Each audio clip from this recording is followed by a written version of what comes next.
Bora, gente, bora para mais um podcast do esporte. Ontem eu não consegui gravar, então a gente grava hoje falando de Sul-Americana e Libertadores, os jogos de quinta-feira. Eu já vou para Sul-Americana, União La Calera e Santos. Partida que ficou em 1-1. Uma partida que parecia que o Santos iria ganhar tranquilo e iria ganhar bem até. Porque o Santos começou a melhorar a partida, né? Abriu o placar, naquele momento ainda era muito superior no jogo. O União La Calera faz o gol do empate e a partida ficou por isso mesmo, né?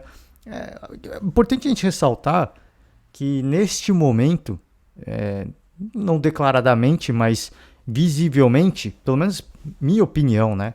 O Santos está focado, assim como o São Paulo, no Campeonato Brasileiro, né? Para não passar um perrengue como passou na temporada passada, né? Então, na Libertadores, e até pela renovação do elenco santista, uma equipe mais jovem, né? De jogadores com pouca experiência, você pega equipes do continente, né? Não é um antijogo, mas é cadenciar o jogo, né? É fazer o jogo mental entrar dentro de campo. Você vê que o adversário é superior, né? E você começa a dar uma chegadinha um pouco mais forte, dá uma provocadinha e você vai cadenciando o jogo para tentar diminuir o ímpeto do adversário, né? E aí, até pela juventude do elenco, é natural, né? É natural que acaba sentindo a pressão, acabe sentindo o nervosismo, né? Esse tipo de competição, até pelas pretensões do Santos, imagino eu, de focar, de fazer uma campanha inicial muito boa no Campeonato Brasileiro, é o líder de momento, né? E ficar tranquilo ao longo da temporada, é importante a presença do Ricardo Goulart, por exemplo. Eu acredito que sim. Teve bons momentos nessa partida, inclusive. É um cara da experiência, é um cara que pode fazer a diferença em termos mentais, né? Quando a partida exige muito, ele é um cara que pode ser um pilar. Mas ele é um cara que ainda está em recuperação, ele precisa se condicionar física e tecnicamente, né? Dadas as devidas proporções, a gente faz uma analogia, um paralelo com o Paulinho, por exemplo, né? Que é outro cara que chegou no Paulinho, no caso, no Corinthians, né? Para ser um dos pilares da equipe, e é um cara que ainda está totalmente fora de forma física e técnica, né?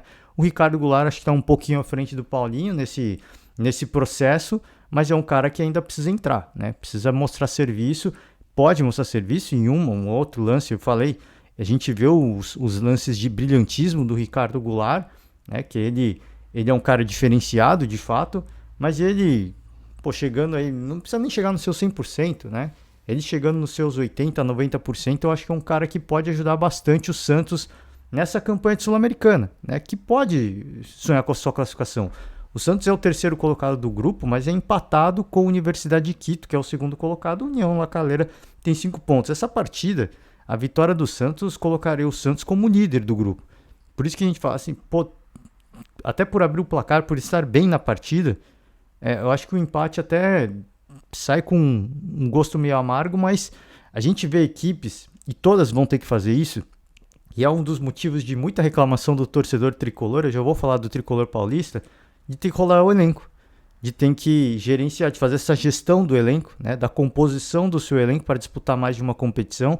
E o São Paulo Santos, com esse olhar especial para o Brasileirão, em virtude do que aconteceu no ano passado, uma competição, você jogar Sul-Americana, você vai ter que rodar. Isso é natural. Até o Santos tem jogadores mais jovens, dá para fazer uma sequência de jogos mais longos, eventualmente, né? Até pela juventude, pela força, pela vontade de jogar todos os jogos. De repente, sim.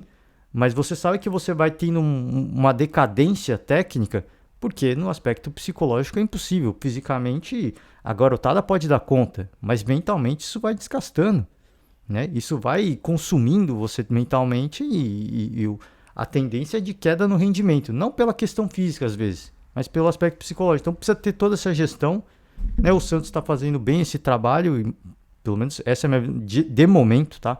O Santos está fazendo muito bem esse trabalho, mas óbvio, a temporada do Santos ainda está longe de...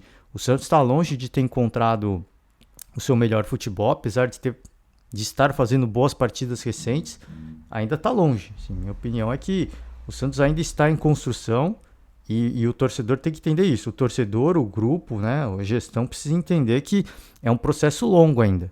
Esses resultados de momento, eles dão alegria, eles dão confiança, dão tranquilidade para o trabalho do Fabian Bustos prosseguir, e eu imagino que vai seguir. Mas é ter os pés no chão, é entender que o momento do clube ainda é de se reerguer, de se reconstruir, de encontrar o melhor futebol, e pouco a pouco, à medida que o elenco vai ganhando corpo, né, vai ganhando confiança, você aí sim colocar mais pretensões dentro do planejamento. Nesse momento acho que ainda é cedo, né? É cedo até porque a temporada, à medida que a temporada vai avançando, a gente chega no metade da temporada, aí a gente vai ter uma real noção da condição de cada time, né? Do que cada time vai conseguir entregar, o que cada time vai conseguir brigar na temporada. Por quê? Porque vai ter um cansaço absurdo, né?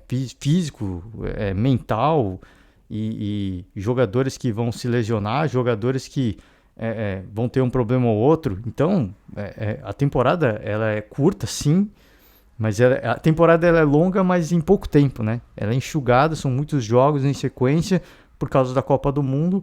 Então, é cedo ainda para falar qualquer coisa do Santos, muito cedo, mas eu acho que aproveitar esse momento, que a fase é muito boa, pontuar o máximo que der, porque aí você tem uma temporada mais tranquila, focando sim, aí sim, né, se ganhar alguma coisa esse ano, ótimo, mas esse não tem que ser o foco, né? E o torcedor tem que entender isso também.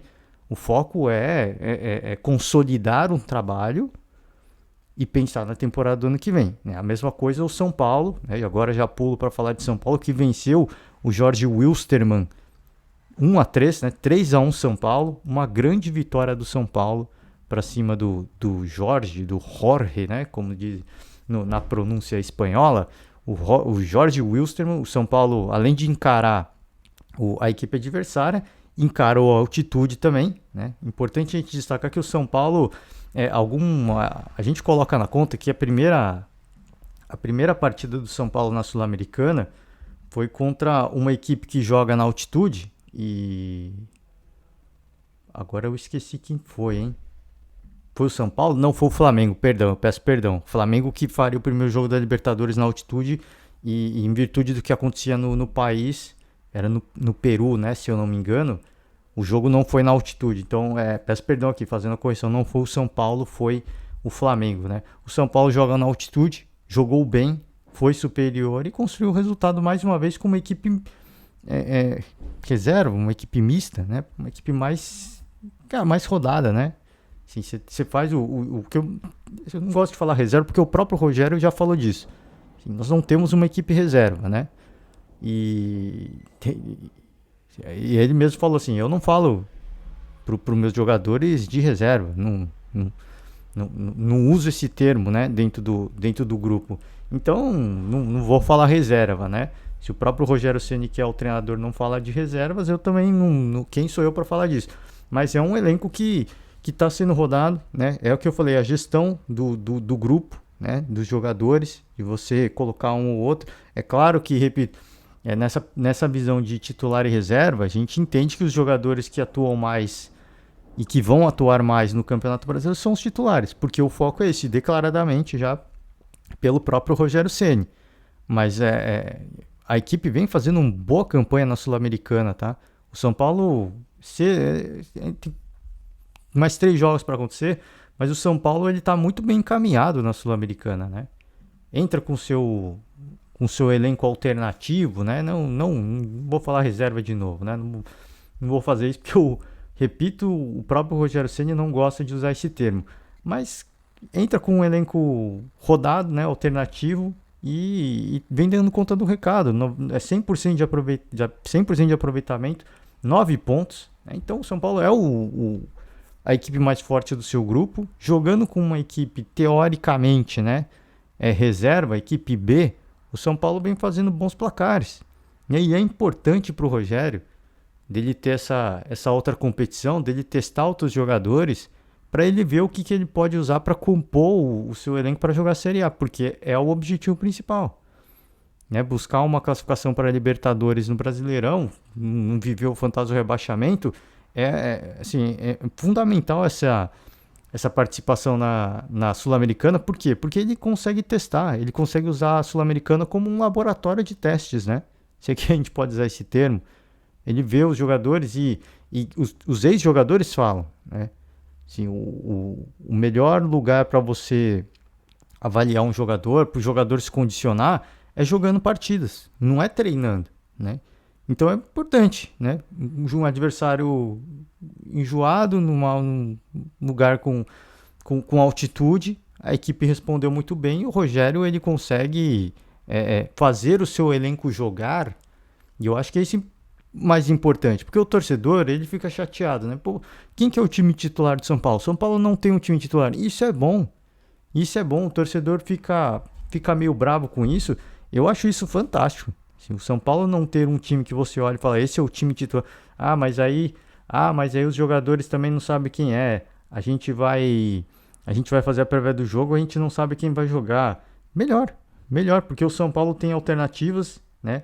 Ele dá opções táticas para o Rogério, aumenta o leque de opções do Rogério, de mudar o time taticamente, o comportamento da equipe em virtude do adversário. Você ter diferentes opções de diferentes jogadores que todos estão bem fisicamente, tecnicamente e que estão, né, incorporados aí nessa ideia de jogo do Rogério Ceni. Cara, isso para mim era um motivo para o torcedor São Paulino ficar feliz, né? E tem que ficar feliz, tem que se alegrar, porque o São Paulo faz essa gestão roda os seus jogadores, faz essa gestão do elenco e segue tranquilo, eu não diria, né? Mas segue bem no Brasileirão e segue muito bem na Sul-Americana, né? Adversários mais fracos, é importante a gente ressaltar, mas o São Paulo ele vai ter contratempos no Brasileirão contra adversários mais fortes, como aconteceu com o Flamengo recentemente. Vai ter vida difícil, não é fácil. O torcedor acha que perder do Flamengo é o fim do mundo, né? Precisa de reforço, precisa disso. De Rogério Ceni, tem jogador que não dá mais, né? É um adversário atípico. O Flamengo é um dos candidatos, é um dos favoritos ao título. O Flamengo, como diria Bruno Henrique, o Flamengo está em outro patamar. Não só o Flamengo, como o Galo e como o Palmeiras. São equipes que estão em outro patamar. Não só na sua gestão, mas financeiramente. Equipes tirando o Galo, obviamente, né? Uma dívida absurda, mas o Flamengo e o Palmeiras, né, com um elenco extremamente, tecnicamente de um nível muito elevado, muito acima da média da Série A.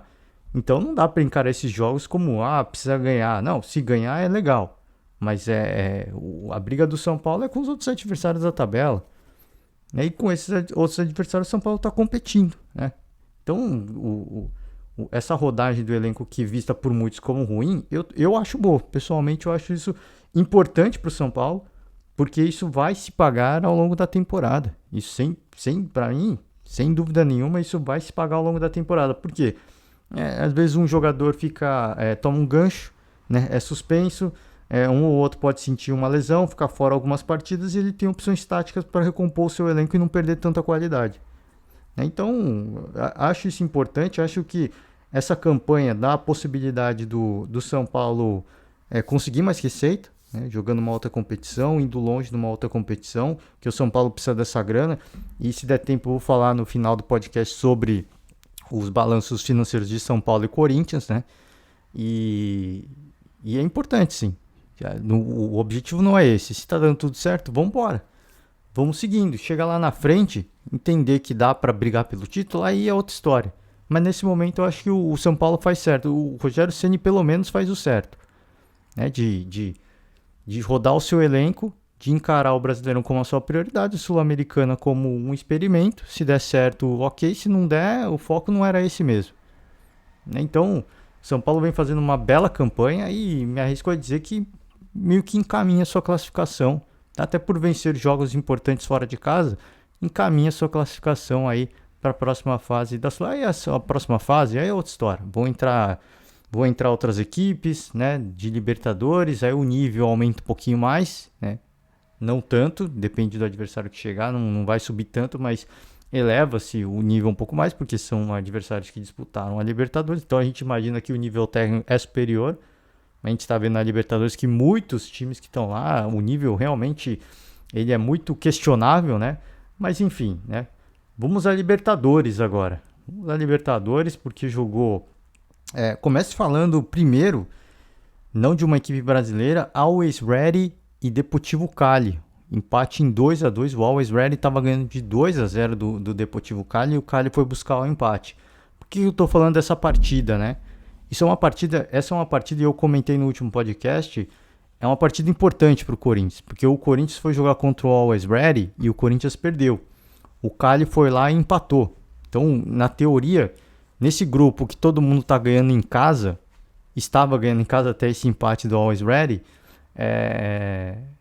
o Corinthians, se não arrancar pontos do Cali na casa dele, vai complicar, né? Se você imaginar que tanto o Always Ready e o Corinthians e o Boca agora vão ganhar todos os seus jogos como mandante, o Corinthians está eliminado da Libertadores porque perdeu pontos, né, jogando contra o Always Ready. E eu tô vendo muita gente falando, nossa, esse resultado foi bom pro Corinthians, porque o Corinthians segue líder do grupo. Isso mascara muita coisa. Eu achei esse resultado péssimo, tá? Achei assim como aconteceu na primeira rodada, que o Corinthians perdeu e o Boca também perdeu, e muita gente falou, nossa, o resultado pro Corinthians foi muito bom. Não, o resultado foi péssimo pro Corinthians, e esse resultado também foi péssimo.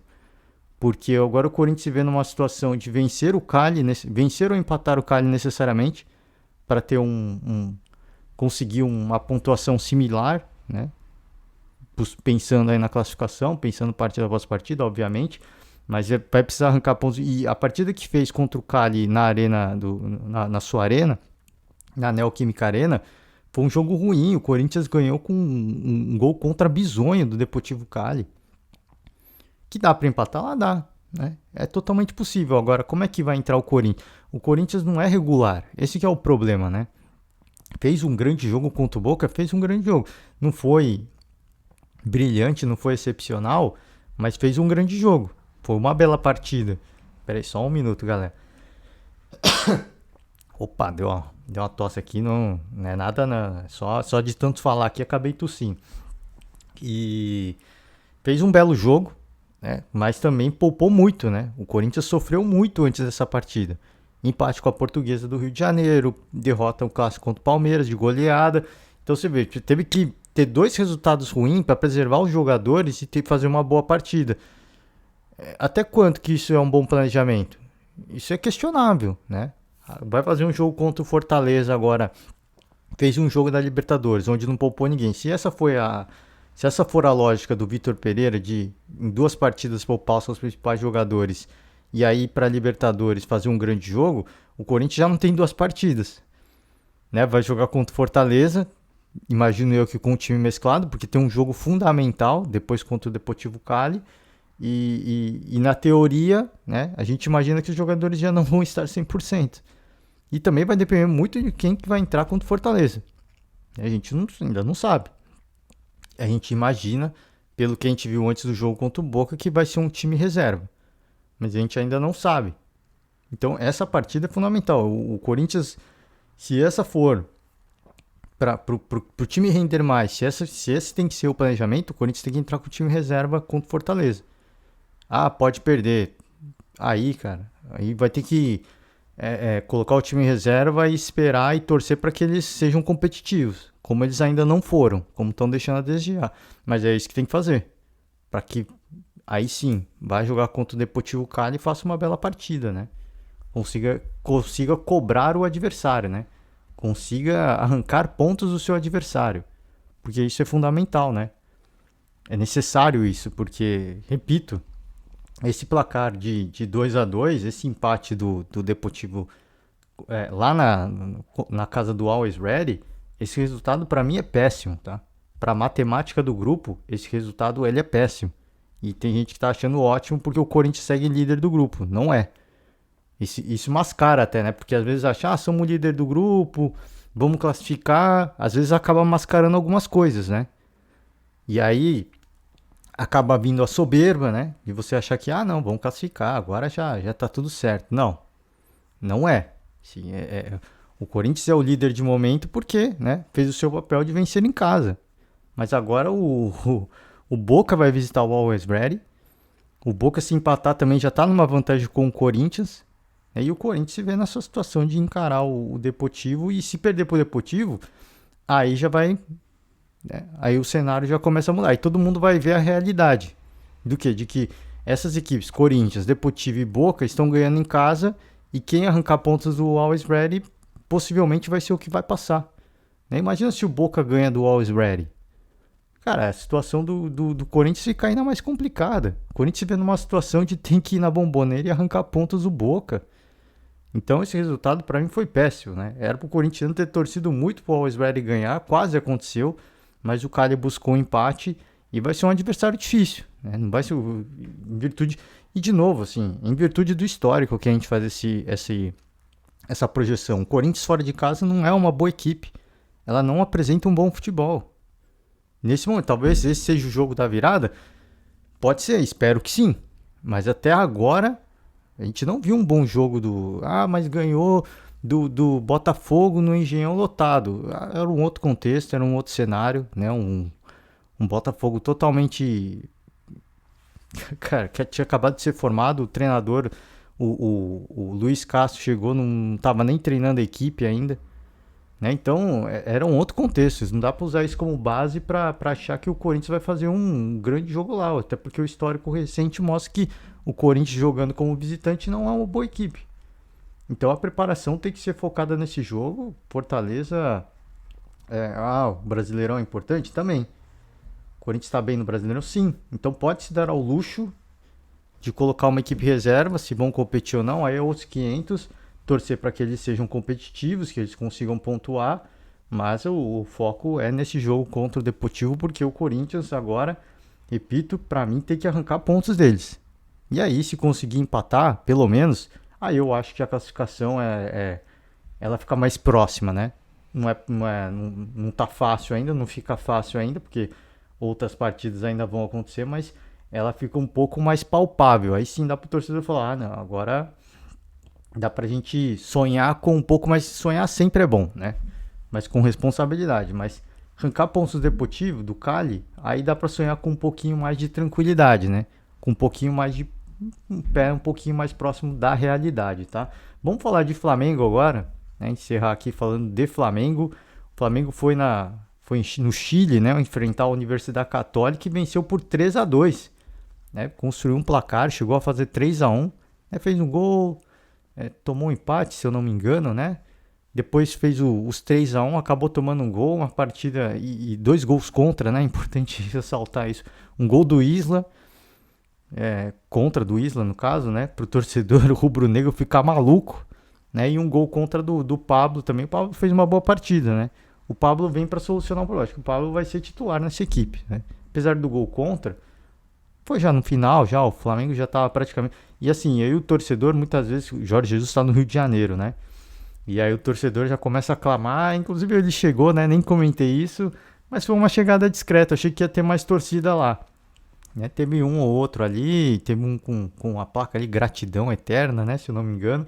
Mas foi uma chegada bem discreta. Ele tá no Rio e isso, naturalmente, acaba atraindo a atenção do torcedor rubro-negro, né? Acaba, óbvio, o torcedor é apaixonado e com razão pelo Jorge Jesus. E essa partida não foi uma partida exemplar do Flamengo, mas o torcedor tem que entender que o Flamengo foi até a casa do adversário e venceu bem, né? Venceu bem. Você jogar contra se eu não me engano, o Flamengo nunca tinha vencido a Universidade Católica, né, no Chile. Então é um grande resultado. É um belíssimo resultado. 2 gols do Gabigol, Bruno Henrique jogando muito bem, voltando de lesão.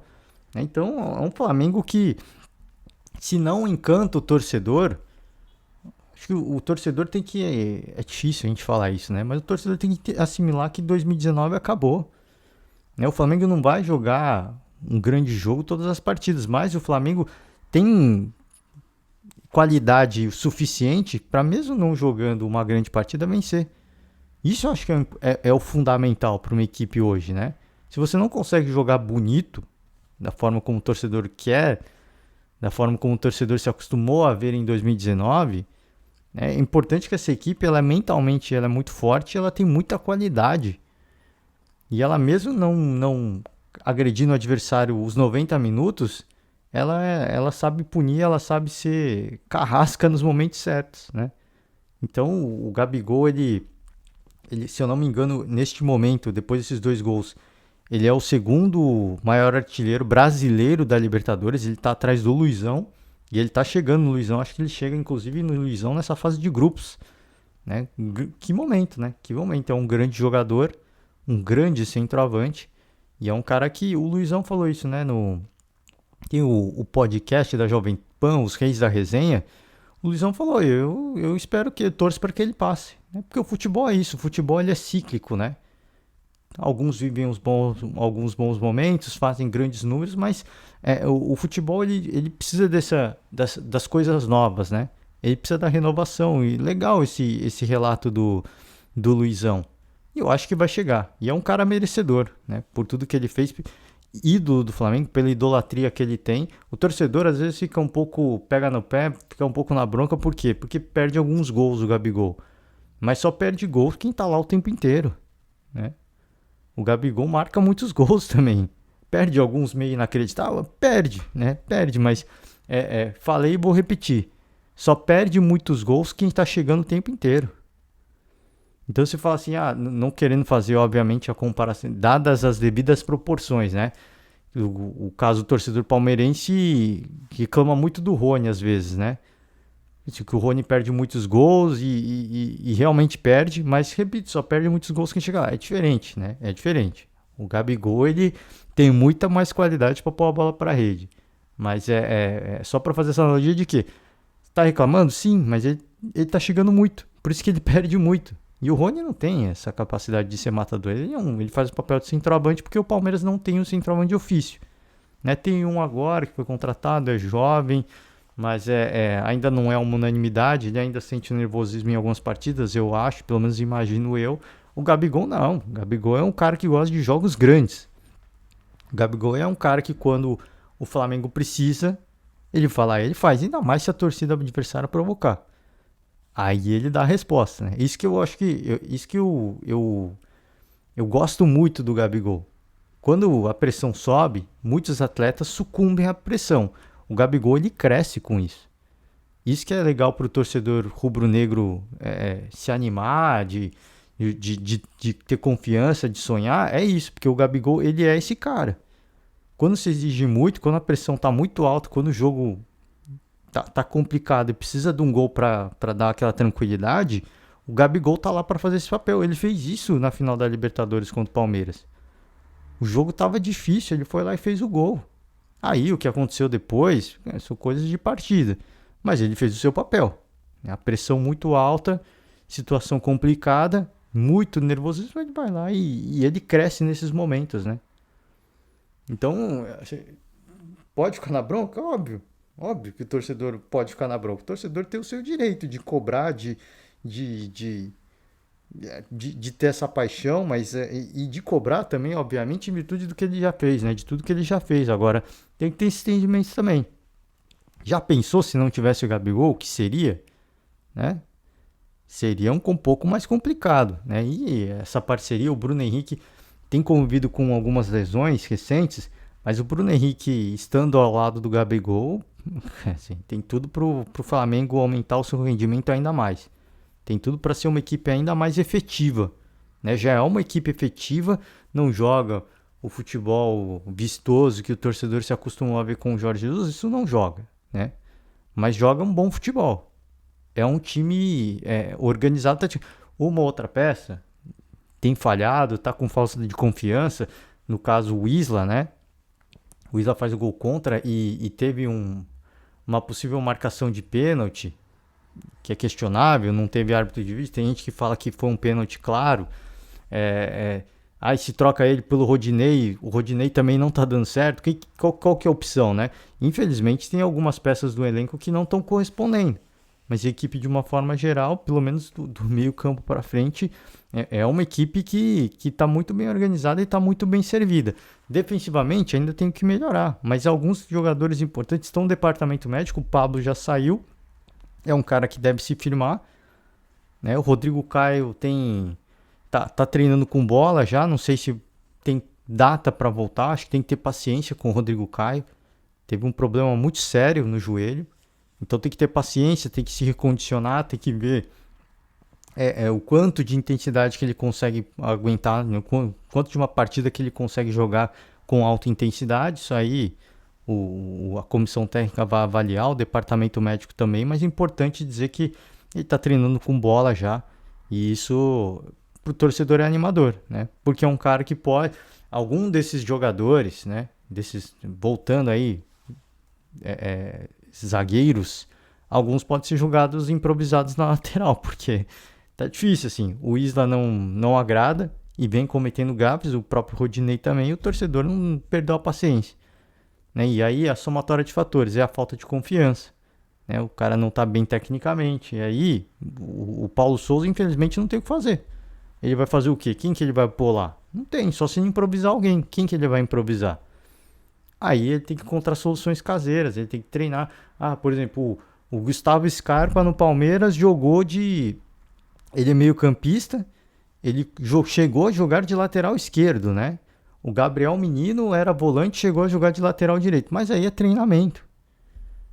E aí o Paulo Souza tá treinando isso? Se não tá treinando, ele vai ter que usar o que ele tem. E o torcedor vai continuar na bronca. E aí é ruim, porque o jogador vai perdendo ainda mais confiança, né? Vai perdendo cada vez mais confiança, a situação vai ficando cada vez mais difícil e vai cometendo gafes, né? Vai cometendo gafes. Importante é que o Flamengo ofensivamente tem um poder. É um time muito. É um time muito forte ofensivamente e vem marcando seus gols com muita qualidade, com muita competência, né? Então, o Flamengo, assim, no modo geral, 9 pontos na Libertadores, uma grande vitória fora de casa. É uma das equipes que, junto com o Palmeiras e o River, vão brigar pela melhor campanha geral na fase de grupos. Né? Se imaginar que o Palmeiras vai vencer tudo, é impossível passar o Palmeiras já pelo saldo de gols. Mas, né? Mas tem que segue nessa toada, segue nessa busca, né? Se o Palmeiras eventualmente empatar dá para buscar, vai ter mais pontos, né? Mas se não também, até se não pegar o Palmeiras no seu grupo, na sua chave, por exemplo, o Flamengo pegar outra chave, o Flamengo, se for o segundo colocado geral, vai fazer todos os seus jogos em casa, porque na final não tem jogo em casa, na final é a arena neutra. Então, o segundo lugar, dependendo da chave que você pega, também é uma liderança. Então, o Flamengo está muito bem no momento. Eu acho que o torcedor tem que continuar. Difícil? Sim, é fácil para quem vê de fora falar essas coisas, né? O torcedor deve ouvir e falar, pô, para você é fácil ficar falando, né? Tem que ter paciência, tem que deixar o cara. Mas, cara, é o que tem, assim. Infelizmente, tem problemas com jogadores do departamento médico, não tem reposição na lateral direita. Assim, vai ser difícil, vai ser difícil. Em algumas posições, o Flamengo vai sofrer, o torcedor vai se indignar, vai. Mas o Flamengo é um time que está em evolução. Para mim, está em evolução. O elenco está fechado agora com o Paulo Souza e tem tudo para seguir nessa toada. Não é um time que marca muitos gols, mas também não é uma equipe que toma muitos gols, né? E normalmente, quando toma gol, é um erro individual. Mais fácil você corrigir um erro individual, trazendo algum reforço ou improvisando alguém na posição, do que você tendo uma equipe como o Domi, por exemplo, que taticamente é montada para ser ofensiva e não consegue dar uma resposta defensiva. Por quê? Porque o time taticamente não é organizado para isso. O time do Paulo Souza é organizado defensivamente e ofensivamente. Agora, repito, muitos gols que o Flamengo vem tomando acontecem por erros individuais, o que eu acho mais fácil de solucionar o problema. Próxima janela tá longe? Tá, mas dá para trazer um reforço, dá para improvisar alguém, dá para buscar alguém da base, eventualmente, se for possível. Então, vai precisar de tempo, vai ter que treinar. Imagino que, eu pelo menos imagino que o Paulo Souza ele tem que buscar improvisar algum outro jogador, buscar outra solução, porque tá difícil, assim. São jogadores que não estão correspondendo. Você precisa criar uma certa concorrência, né? A concorrência que tem entre o Rodinei e o Isla são dois jogadores que não estão no bom momento. Então, não é que um vai forçar o outro a jogar melhor. Os dois estão no mau momento. Aí é uma escolha, né? Do Paulo Souza. Quem que eu vou escolher para hoje, né? É difícil. Tem que trazer um cara de qualidade que não vai fazer o papel do lateral como deveria, mas que pelo menos vai dar essa... Né? Aí é dor de cabeça pro Paulo Souza. Aí ele vai ter que puxar alguém para fazer essa lateral direita no campo de ataque. Enfim, cara, isso aí é dor de cabeça para ele, né? Tá sendo pago para isso. Agora, que ele tem que começar a olhar com carinho com essas opções. Sim, ele tem que começar a fazer isso. Se ele já tá fazendo, aí eu já não sei. Às vezes ele já tá fazendo, mas ele precisa de tempo. É que ele falou do Santos, né? O goleiro que foi contratado. inclusive jogou essa partida. Foi questionar por que o Santos não tá jogando. Tá jogando porque o Santos não tá aqui desde o começo. Ele não entende como o time joga. Então é preciso tempo. Jogou essa partida, imagino que ele vá ser titular em algumas partidas, tá? Assim, talvez ele decida que ele vai rodar, vai em alguns jogos usar o Hugo, alguns jogos ele vai usar o Santos, talvez sim também, de rodar o elenco até no gol. Não é comum, mas talvez ele faça isso também. Ele faça isso com o Flamengo, no gol do Flamengo. Agora, eventualmente ele já está treinando outras opções táticas na lateral e a gente não sabe, né? Que é pura especulação. Então tenha paciência, até porque a campanha é muito boa, 100% de aproveitamento, 9 pontos tranquilos. É diferente do Galo, por exemplo. O Galo a gente achou que ia sobrar no seu grupo e ele não é nem o líder do momento. O Flamengo a gente achou que ia sobrar e tá sobrando, né? Tá fazendo o seu papel, tá correspondendo. Então, tem um pouco de paciência, né? Tá com alguns problemas, os problemas vão ao longo do tempo, imagino eu, eles vão sendo minimizados, porque vai ganhando mais tempo, vai ganhando aqueles problemas que aconteceram nos bastidores, né? Burburinho de panelinha, torcedor indo protestar no CT do Urubu, tudo isso foi meio que um reset, né? Tudo isso foi meio que um reset. Todo o trabalho do Paulo Souza recomeçou naquele dia, naquela semana, né? Então, se a gente for pensar que o trabalho resetou lá, ele tem pouco tempo de trabalho ainda no Flamengo. Essa que é a verdade, né? Porque tudo que ele tentou fazer antes daquilo não foi comprado, não foi assimilado e agora foi perda de tempo, sim. Mas agora está recomeçando e está recomeçando bem, né? Se vale não digo de tranquilidade, mas se vale para o torcedor ter um pouquinho mais de paciência, foi meio que resetado e esse restart inicia-se muito bem, tá? Inicia-se muito bem. Vamos tentar falar rapidinho de São Paulo, porque falar primeiro de São Paulo, tá? Que o São Paulo liberou aí, né, o balanço financeiro.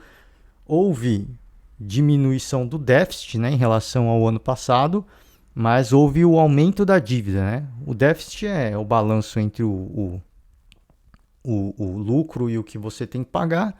Esse déficit diminuiu de 20 da temporada do ano passado, da comparação das últimas temporadas, mas a dívida no geral aumentou, né?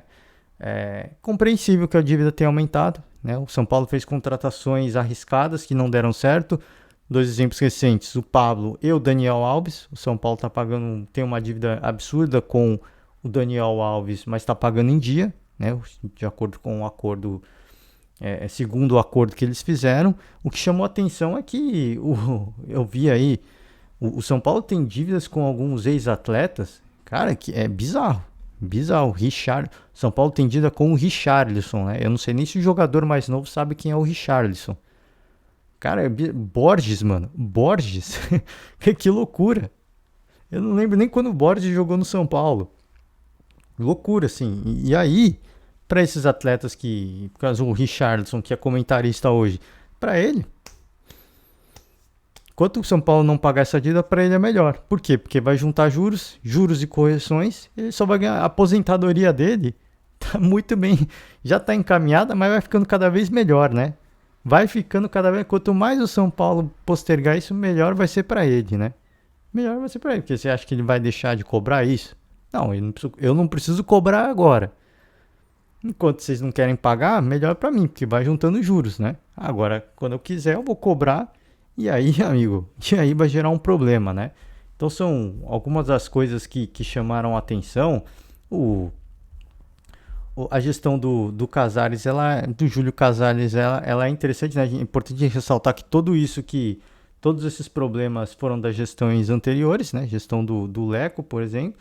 O Casares chegou imagino eu, com uma política um pouco mais responsável, por enquanto é isso que a gente tem visto. Só não concordo com a contratação do Onicão, achei que foi uma contratação de risco e até agora realmente não vem se provando efetiva. Talvez tenha sido, acho que, o único deslize dessa gestão, mas de resto eu acho que bancou o Rogério Ceni, tá fazendo tudo certinho a princípio, né? Então a gente imagina que nos próximos anos, com o Júlio Casares, o déficit vai diminuir ainda mais, podendo até ter superávit, né? Porque o torcedor São Paulino está enchendo o estádio. Então a gente imagina que o déficit vire superávit no próximo balanço e que a dívida caia, a dívida passe a cair, porque a dívida aumentou, mas diminuindo o déficit, vindo o superávit, a tendência é que a dívida vá diminuindo. E aí, avançando mais nas competições, vem uma receita importante, né? A tendência é que essa dívida, a dívida é muito alta ainda? Sim, a dívida é muito alta, tá? A dívida, ela de 2021, ela é de cerca de 642 milhões, tá? A de 2020, que era do ano anterior, 574, um aumento de quase 100 milhões, né? Quase 100 milhões. E aí, os especialistas financeiros dizem que a dívida não é calculada de forma correta, porque a dívida de fato é de mais de 700 milhões, né? Porque o São Paulo, enfim, faz o seu cálculo. Cara, assim, não vou falar sobre o assunto, porque senão eu vou confundir. Eu não entendo nada de negócio financeiro, né? Mas especialistas em economia que dizem, né? Que a dívida ela não é calculada de forma correta. Isso é óbvio, é um número divulgado pelo São Paulo, mas imagina-se que a dívida seja até mais que isso, de uma forma geral, né? Vamos falar de Corinthians agora, né? Só para finalizar, o Corinthians teve superávit, tá?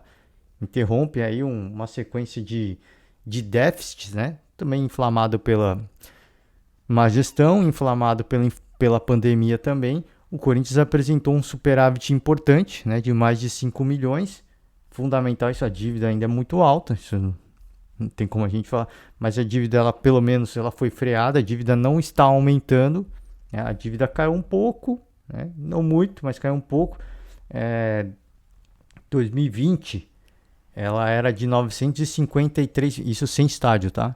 A dívida era de 253 milhões e 2021, 912, né? Então era 953, foi para 912, uma queda aí de, não sei, uns 40 milhões, cerca de 40 milhões, importante, sim. Frente aos quase 1 bilhão, isso não parece ser muito, tá? Não parece ser muito, mas é importante, né? Você tem que começar de algum lugar. Diferente do São Paulo, que aumentou de 80 milhões, 70 milhões, o Corinthians diminuiu cerca de 30, 40 milhões. É importante, né? Porque de milhões e milhões, temporada após temporada, os juros são absurdos, né? Então é importante nessa freada. A questão do estádio, tem até medo de falar sobre isso. Mas é importante que em termos de dívida do clube, essa dívida diminuiu. Claro que o estádio faz parte da dívida do clube, mas a dívida no geral ela caiu, tá? E o superávit cresceu, também é importante, para que o clube consiga eventualmente pouco a pouco sanar suas dívidas, né? Questão Taunza, né? A Taunza diz que a Taunza já foi notificada e a própria Taunza diz que vai fazer a quitação dos valores, né? Então, a situação pode até ficar um pouco melhor, pode ficar melhor se a Taunza de fato quitar o que ela tem que pagar. Agora, o quanto de... Isso tudo está sob sigilo, né?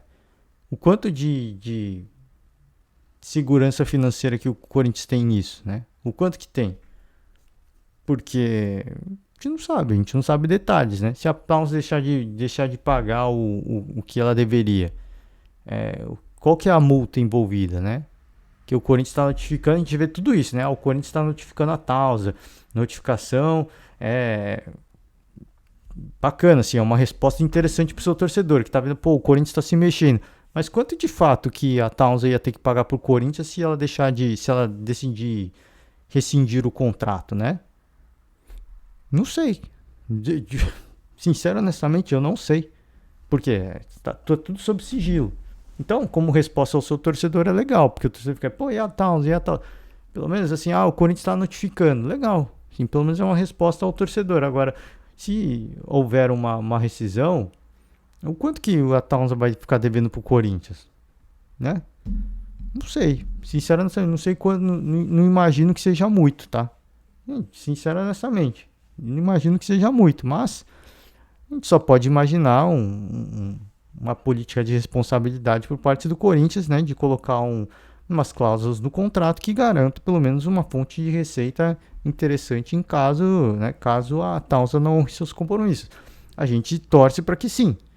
Agora, se tem isso ou não, aí só se eventualmente alguém falar sobre o assunto, porque o contrato está sob sigilo e a gente não sabe muita informação sobre isso. Então, de uma forma geral, para o torcedor, são anos difíceis, tá? São anos ainda difíceis, mas o Corinthians, para quem se pergunta, como é que o Corinthians contratou uma comissão do Vitor Pereira? Como é que contratou tantos jogadores aí, os medalhões, né? Porque o Corinthians se livrou de muitos outros jogadores, né?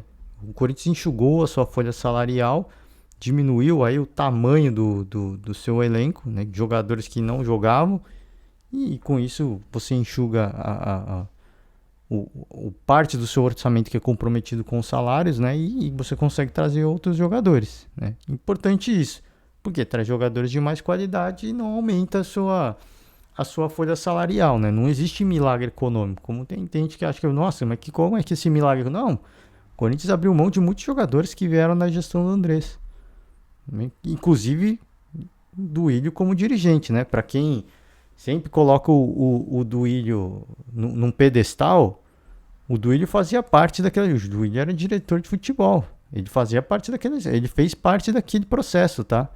Então, para quem acha que, nossa, o Andrés teve a pior gestão... O Andrés era o presidente, mas o Duílio era o diretor de futebol. Então, por isso que eu falo, ele faz parte de tudo isso. Não adianta ficar colocando a culpa nos outros, que a culpa era do Andrés. Aí agora no presidente do Duílio, a culpa é do Roberto de Andrade e do Alessandro, né? A culpa é nunca do Duílio. Eu não consigo entender qual que é a lógica desse negócio. Ele faz parte do mesmo grupo político. A culpa é dele também. E ele falou isso. Eu gostei dele ter falado isso na coletiva. A culpa é minha. Eu sou o presidente. Então qualquer coisa que aconteça de errado, a culpa é minha também. Ele tem a sua parcela de responsabilidade. Não tem que livrar o cara disso, né? Então é importante isso. Eu acho que se vai ser uma boa gestão ou não, aí acho que muito vai passar do que o Corinthians vai fazer nessa temporada, né? Quanto que ele vai avançar nas competições, se vai disputar algum título, porque isso é uma fonte de receita fundamental para o Corinthians, tá? Agora, questão de dívida, o negócio ainda é cabuloso, cara. Pode ter diminuído a dívida interna ali do clube, né? Mas o estádio, a dívida, é importante ressaltar que só está aumentando, tá? Que fizeram um acordo para não pagar o estádio e tudo mais, mas esse acordo aí não é um acordo que vai congelar, tá? Que às vezes as pessoas acham que não, tá congelado, o valor é o mesmo. Não, o juros está aumentando, tá? O que o Corinthians vai ter que pagar vai aumentar cada vez mais. A Caixa vai pedir o estádio? Não vai, porque o que ela vai fazer com aquele estádio, né? Não vai, a dívida só vai aumentar, mas entenda que vai ser uma dívida que o Corinthians vai pagar para sempre, né? E é uma dívida que sempre vai comprometer o orçamento do clube. Por quê? Porque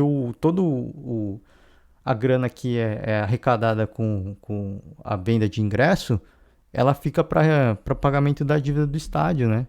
Isso não é uma grana que entra para o clube. Isso que eu falei assim, quando eu comecei do Corinthians, eu falei, déficits do Corinthians também inflamado pela pandemia, porque não tem público no estádio, né? Mas questão do estádio, público no estádio tem mais a ver com a dívida do pagamento do próprio estádio, mas aí o torcedor não vai pro estádio, né? Também, aí você deixa de ganhar dinheiro com venda de camisa, essas coisas. Você trazer jogadores consagrados como o Corinthians fez, você aumenta, né? As campanhas de marketing ganham muito valor, você aumenta a sua renda com venda de camisa com esses jogadores, né? Com o nome desses jogadores. Então, sim, para muitos uma jogada arriscada, sim, mas também tem o seu valor, né? Também tem o seu valor. Então, sim, a gente só vai saber a história disso daqui a alguns anos. Mas falei, vou repetir, muita gente fala, os próximos anos do Corinthians muito vai passar por essa temporada. O que vai acontecer? Se o Corinthians vai disputar título, se vai longe em algumas competições, porque o Vitor Pereira não vai continuar, isso é fato, né? Se ele continuar, vai ser algo que para mim ia ser... Isso se ele fizer uma boa temporada, né? Importante a gente ressaltar isso. Isso se ele fizer uma grande temporada. Porque se ele fizer uma grande temporada, ele veio para ficar até o final do ano. Ele veio porque ele estava sem trabalho, essa que é a verdade, né? A gente imagina que ele não queira ficar no Brasil. Então aí você imagina, se o Corinthians consegue ganhar um título importante essa temporada, o Vitor Pereira sai, Quem que vai vir para dar sequência no trabalho, né? É um problema. Assim, é outro problema, né? Então, e aí, repito, falei, vou repetir, e sendo repetitivo, como diria Mauro Betting, né? Isso aí vai depender muito do que acontecer nessa temporada, porque se for... Cara, se o Corinthians chegar longe, não precisa nem, e não é nem falando em títulos, tá? Se o Corinthians chegar em G4 no Brasileirão, chegar numa semifinal de Libertadores, semifinal de Copa do Brasil, cara, que grande campanha. Por quê? Não veio um título? Não, mas é muita grana. Por você ter avançado tanto nessas competições, é muita grana. Claro que a grana de um título, ela é fantástica, né? Não só pela premiação da competição, mas o que você ganha com marketing. Mas é muita grana já, assim, é uma receita que, poxa, pro Corinthians já vai ajudar demais. E aí pra temporada do ano que vem já dá pra ter mais pretensões, né? Dá pra você ser mais ambicioso. Permite ao clube ser mais ambicioso, né? Então é isso, gente. Por hoje eu vou finalizar. Só pra também comentar, né? Jogos que aconteceram na sexta-feira. Sexta-feira a gente teve Série B e o Bahia perdeu um jogo, hein? Perdeu do Ituano, hein? O Bahia que tava invicto, perdeu do Ituano. Vamos acompanhar, final de semana a gente tem rodada de Brasileirão. O Palmeiras vai jogar a Copa do Brasil. O Palmeiras teve aquele jogo antecipado com o Flamengo e agora joga a Copa do Brasil contra a Juazeirense. Tem à disposição aí muitos jogadores titulares. É importante ressaltar, o Palmeiras pode encaminhar a sua classificação já nesse jogo. Claro, tem que ter um certo cuidado, uma certa responsabilidade, porque foi eliminado no ano passado pelo CRB. Tá? E essa Juazeirense eliminou o Vasco já. Claro, dadas as devidas proporções, né? Mas esses adversários sempre gostam de aprontar. Então, muito cuidado, muita responsabilidade, né? E aí, o Galo joga também no sábado em busca da sua recuperação. Domingo, os líderes do campeonato, se que a gente pode dizer assim, vão entrar em campo também. O Flamengo joga a Copa do Brasil no domingo, né? Pode parecer estranho de novo aquele jogo antecipado entre o Flamengo e o Palmeiras, né, no meio da semana. Agora eles jogam a Copa do Brasil, né? Então, se naquela semana foi ruim para os dois, agora fica bom, porque pega um jogo um pouco mais tranquilo, né? Um pouco mais fácil de ser jogado, pelo menos a gente imagina isso. E agora, enquanto muita gente está pensando no Campeonato Brasileiro, né, que não pode poupar, essas equipes podem se dar ao luxo de poupar pensando, né, na Libertadores no meio de semana. Então é isso, gente. Por hoje eu vou finalizar. Ótimo final de semana para todo mundo. Um forte abraço e semana que vem a gente se vê aí. Ou não. Ou de repente a gente tem tempo de gravar no final de semana. A gente vai gravando um podcast ao longo dos dias. Vamos ver. Se rolar tempo a gente grava, tá? É isso, gente. Finalizar por hoje e até a próxima. Tchau.